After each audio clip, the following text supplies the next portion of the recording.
নমস্কার বন্ধুরা, জেনিস রয়ের কিচেনে আপনাদের সকলকে স্বাগত জানাই। আজ আমি ছট পুজো স্পেশাল ঠেকুয়া রেসিপি নিয়ে আপনাদের কাছে চলে এসেছি।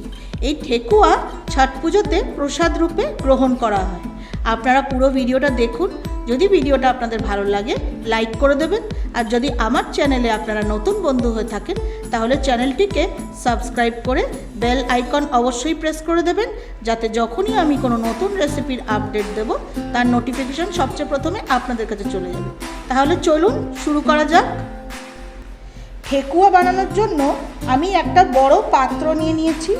পাত্রের মধ্যে প্রথমেই আমি দিয়ে দেব মেজারিং কাপ মেপে 1 কাপ আটা,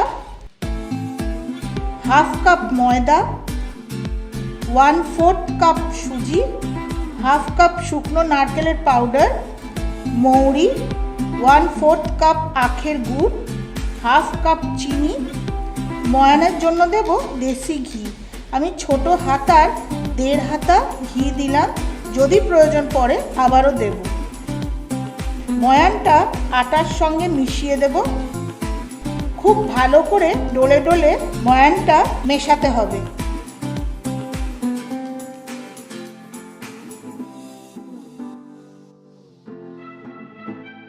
ময়ান পারফেক্টলি দেওয়া হয়ে গেছে। দেখুন, মুঠো করে ধরলে দলা হয়ে যাচ্ছে। এইবার আমি একটু একটু করে জল দিয়ে সব কিছু একসঙ্গে মেখে একটা শক্ত ডো তৈরি করে নেব। লুচি, পরোটা, রুটির জন্য যেমন নরম করে ডো বানাই তেমন করে ডো বানালে হবে না। বেশ শক্ত ডো বানাতে হবে, যাতে ঠেকুয়াগুলোর শেপ ভালো মতন দেওয়া যায়।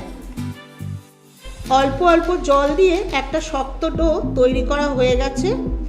ওই ডো থেকে একটা একটা করে লেচি কেটে নেব।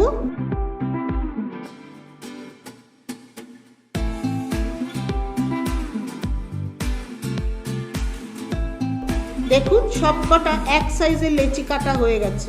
আমি একটা লেচি নিয়ে হাতের তালুতে চ্যাপ্টা করে একটা পাতার শেপ দিয়ে দেব। তারপর একটা স্পুন দিয়ে কেটে কেটে ডিজাইন দিয়ে দেব। দেখুন, একটা ঠেকুয়ার শেপ দেওয়া হয়ে গেছে। আরও 2-3টে আমি আপনাদের করে দেখিয়ে দিচ্ছি। বন্ধুরা, আপনাদের কাছে যদি ছাঁচ থাকে তাহলে আপনারা খুব সহজেই ঠেকুয়ার শেপ দিতে পারবেন। আমার কাছে নেই, তাই আমি হাতেই শেপ দিয়ে দিচ্ছি। সব কটা ঠেকুয়ার শেপ দেওয়া হয়ে গেছে। দেখুন, আমি কয়েকটা পাতার শেপ দিয়েছি আর কয়েকটা গোল শেপ দিয়েছি। এইবার সব ঠেকুয়াগুলোকে ভেজে নেব।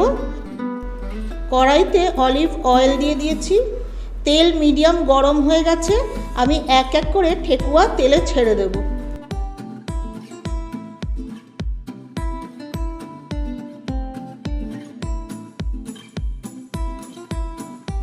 ঠেকুয়ার এক পাশ ভাজা হয়ে গেছে, উল্টে দেব। দেখুন, ঠেকুয়া আমি এইভাবে লাল করে ভেজে নিচ্ছি।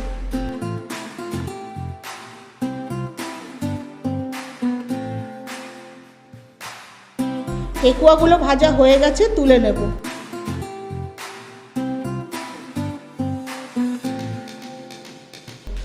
আরও কটা ঠেকুয়া আমি তেলে দিয়ে দেব।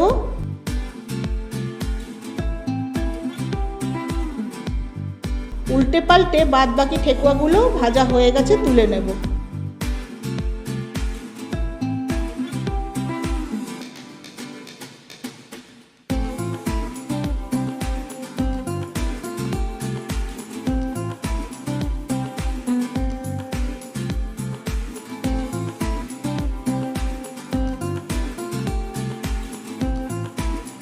বন্ধুরা, আমি যেভাবে আপনাদের ছট পুজো স্পেশাল ঠেকুয়া বানিয়ে দেখালাম, ঠিক একইভাবে একবার ঠেকুয়া আপনাদের বাড়িতে এইভাবে আপনারা বানিয়ে খেয়ে দেখুন, আপনাদের খুব ভালো লাগবে।